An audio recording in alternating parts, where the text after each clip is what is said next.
स्वागत है आप सभी का CNBC आवाज पर। आप देख रहे हैं खिलाड़ी नंबर 1 और भारतीय बाजारों में आज आप कह सकते हैं कुछ कंसोलिडेशन और भी दिख रहा है। हमने बहुत ही छोटे नैरो बैंड में, बहुत ही छोटे दायरे में कारोबार दिखाया। इस समय भी अगर आप देखें तो निफ्टी करीब 86 पॉइंट्स की गिरावट पर ट्रेड करता हुआ दिखाई दे रहा है। यहाँ पर आपके लिए सेंसेक्स पर भी दबाव है। निफ्टी बैंक ज़्यादा प्रेशर में आज 350 पॉइंट के नुकसान पर ट्रेड करता हुआ। तो ये फिलहाल मार्केट का ओवरऑल हाल बनता हुआ, जहाँ पर क्लियरली दायरा और नैरो हो चुका है। निफ्टी फ्यूचर्स 0.5% की गिरावट इस समय ट्रेड करते हुए दिखाई दे रहे हैं, लेकिन निफ्टी कैश में आप देखेंगे निफ्टी बैंक स्पेशली क्या तस्वीर पेश कर रहा है, तो वहाँ पर 350 पॉइंट से ज़्यादा का नुकसान बनता दिखाई दिया था। प्लीज़ आधे घंटे पहले ताज़ा तस्वीर आपकी स्क्रीन पर आ जाएगी इंडेक्स की।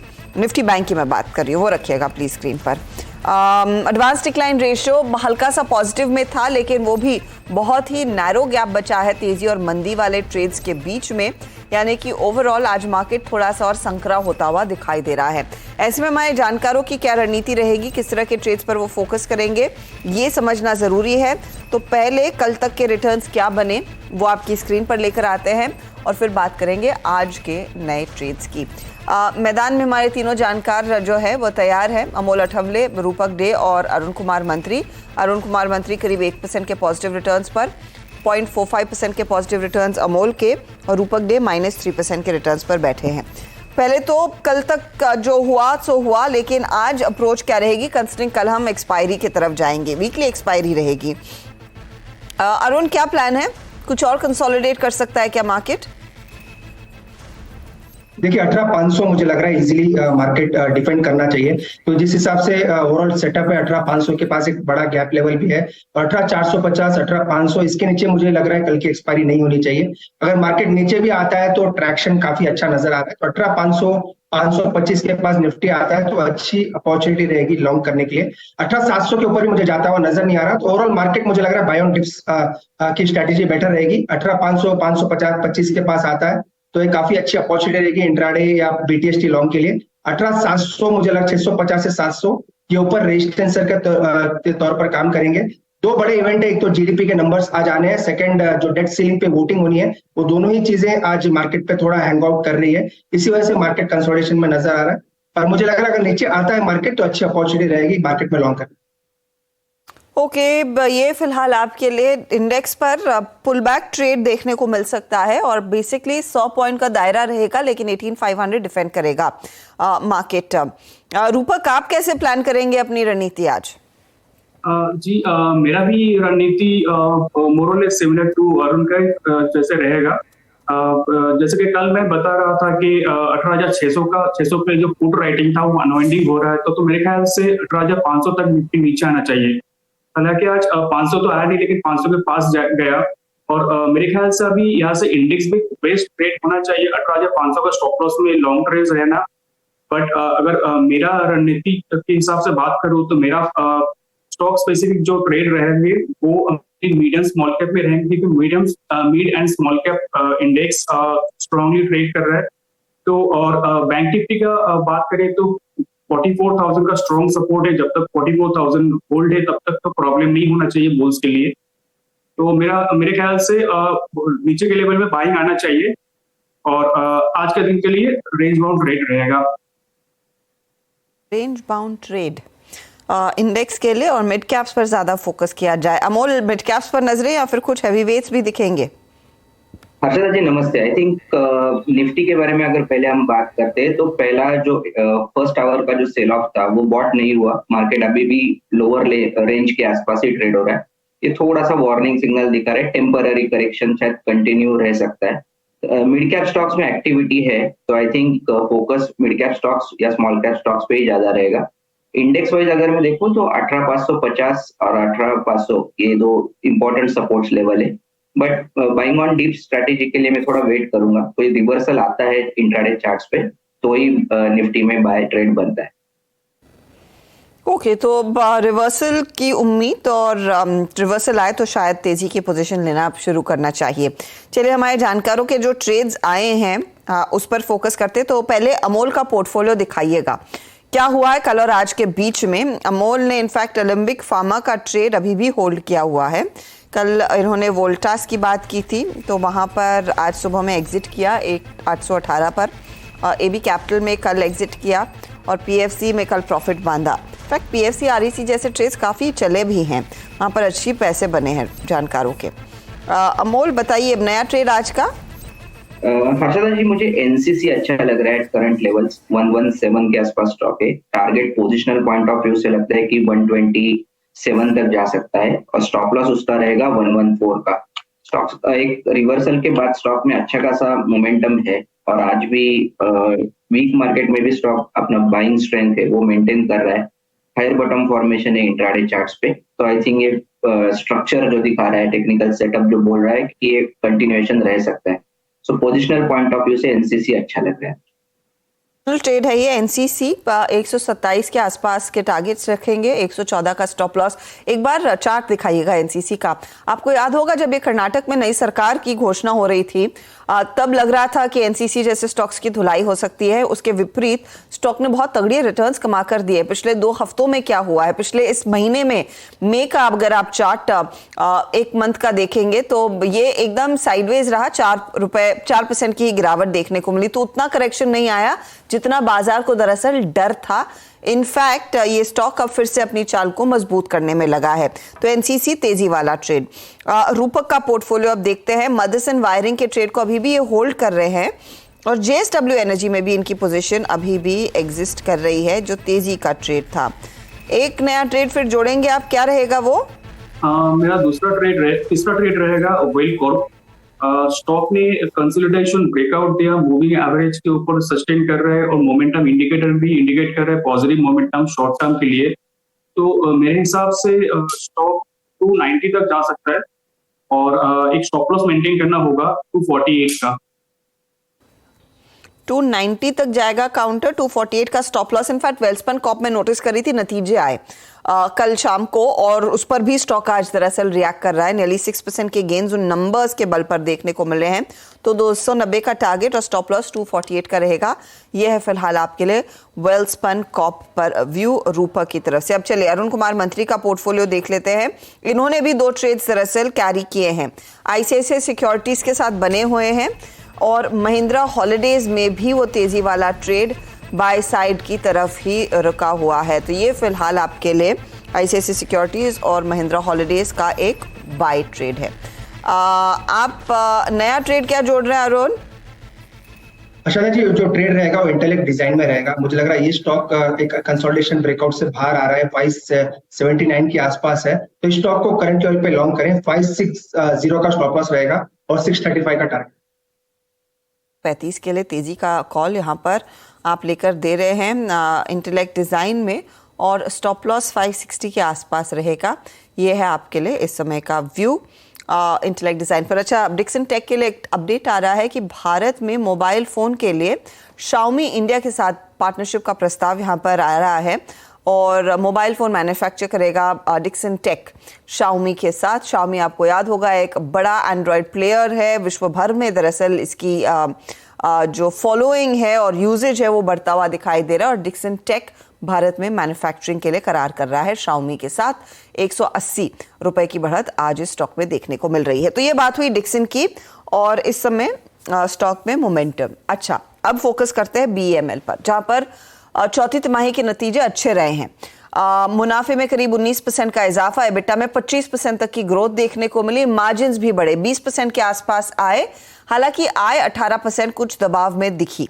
अब ये बात हुई Q4 FY23 की, लेकिन FY24 का साल क्या पेश कर सकता है, इसी पर बात करने के लिए मेरे साथ कंपनी के चेयरमैन और मैनेजिंग डायरेक्टर अमित बैनर्जी जुड़ रहे हैं। मिस्टर बैनर्जी, कांग्रेचुलेशंस, एक बहुत ही स्ट्रॉन्ग ऑपरेटिंग परफॉर्मेंस थी।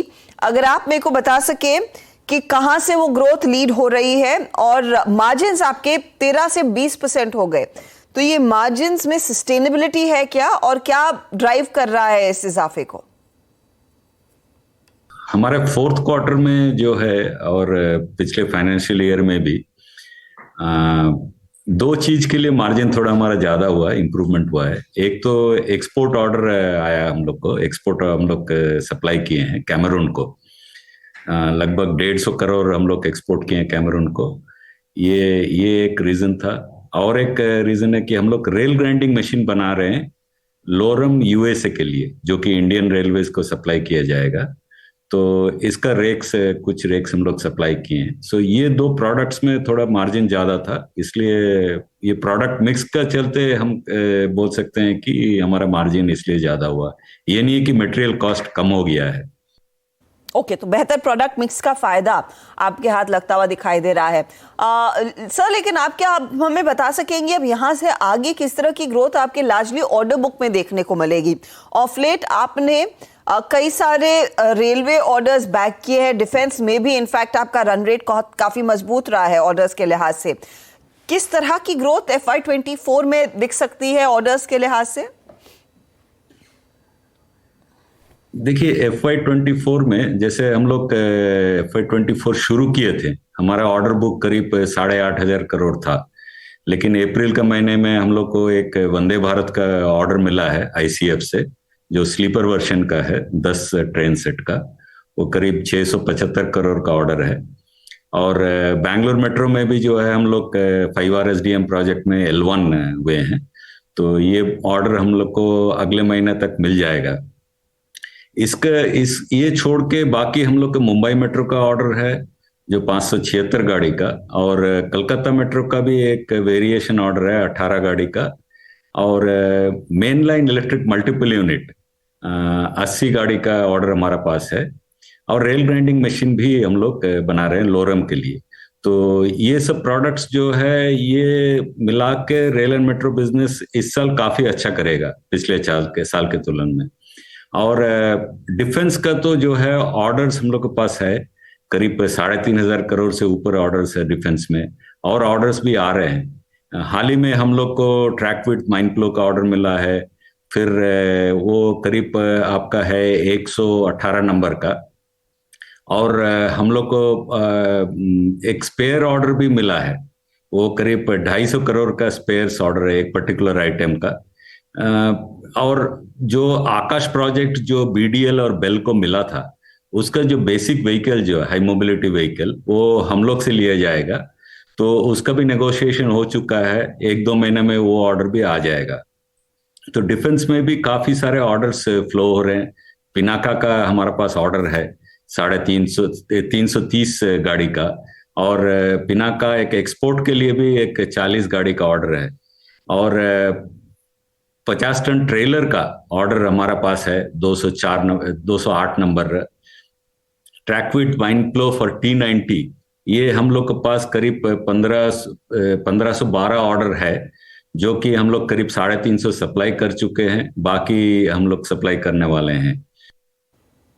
तो साइजेबल ऑर्डर्स आप बैक कर रहे हैं दोनों सेगमेंट्स में, रेलवे और डिफेंस, लेकिन यहां से आगे ज्यादा ग्रोथ क्या किस सेक्टर में देखने को मिलेगी? विल इट बी रेलवे और विल इट बी डिफेंस?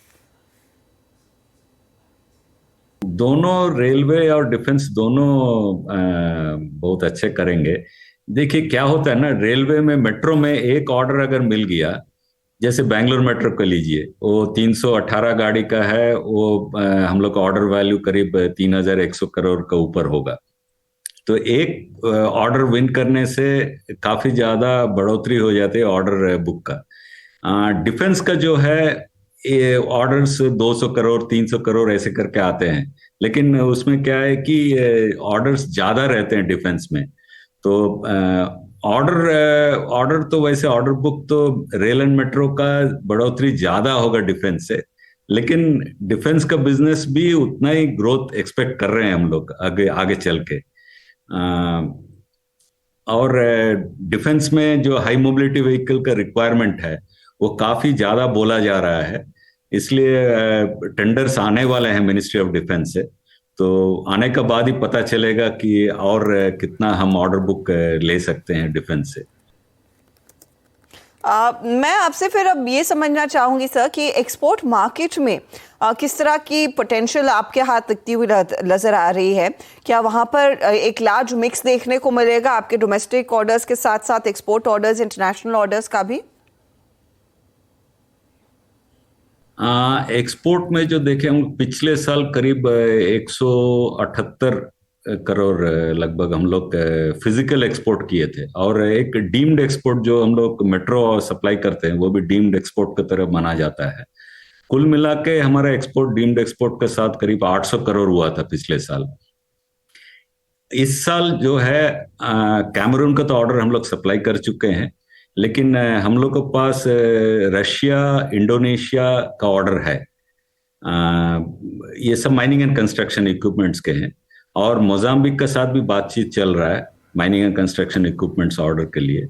लगभग इस बार फिजिकल एक्सपोर्ट हम लोग 250 करोड़ के लिए हम लोग का प्लान है इस साल, और डीम्ड एक्सपोर्ट मिला के 1000 करोड़ क्रॉस कर जाएगा।